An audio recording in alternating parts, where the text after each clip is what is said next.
La plupart du temps, dans les yaoi live action, je vous parle de seimei et de uke. Mais qu'est-ce que c'est que ça? Vous ne savez même pas ce que ça veut dire. Du coup, je vous fais cette vidéo.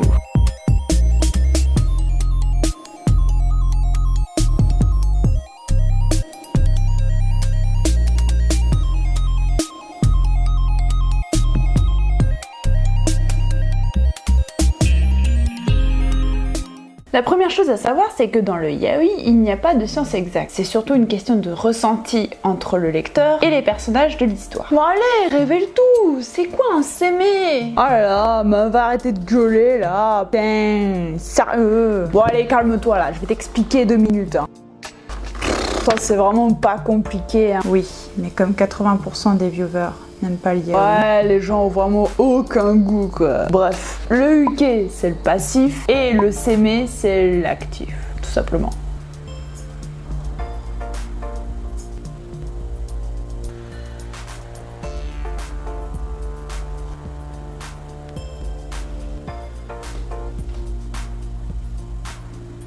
Bah quoi?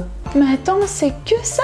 Bah évidemment que c'est simple. Tu pensais que c'était quoi? Un truc compliqué? Bah non, c'est pas si compliqué que ça. Putain. Cesse de lui dire des âneries pareilles, s'il te plaît. Hein? Bah vas-y, c'est quoi ton problème? Oh, on se calme? Qu'est-ce que c'est que ça là? Et toi, tu peux toujours expliquer ta version si ça ne te convient pas. Ce n'est pas une question de version. Les personnes ne sont pas classées en fonction de leur position sexuelle. Il y a des seimei qui peuvent aimer être passifs, tout comme il y a des uke qui peuvent aimer être au-dessus. Je dirais que c'est en fonction de la personnalité, et notamment dans le sens où le seimei sera toujours un peu plus protecteur que le uke.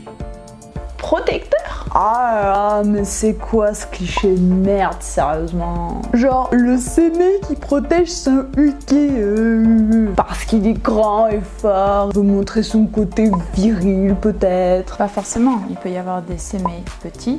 Il peut y avoir également des uke qui sont beaucoup plus entreprenants que les seimei. Ouais, d'accord, mais c'est quand même toujours le seimei qui est actif et le uke passif. Ah oui? Et dans Invest Words, qui est le seimei? Non mais là, c'est une putain d'exception. Elle veut finir par se battre, ça peut être drôle. Bon, j'espère que ça vous a un petit peu éclairci sur la chose et que donc du coup vous avez un petit peu mieux compris. Mais comme elles vous l'ont expliqué, il n'y a pas de science exacte. C'est plutôt une question de ressenti entre vous et les personnages. La plupart du temps, c'est facile à discerner, mais d'autres fois, ça peut être beaucoup plus difficile à comprendre. Cette vidéo est une vidéo bonus, mais elle pourrait s'inscrire dans un genre d'émission récurrente. C'est quoi le? Alors si ça vous a plu, mettez un pouce vert, bleu, je sais plus, des familles et partagez la vidéo. Ça va comme ça? Non, c'était à chier.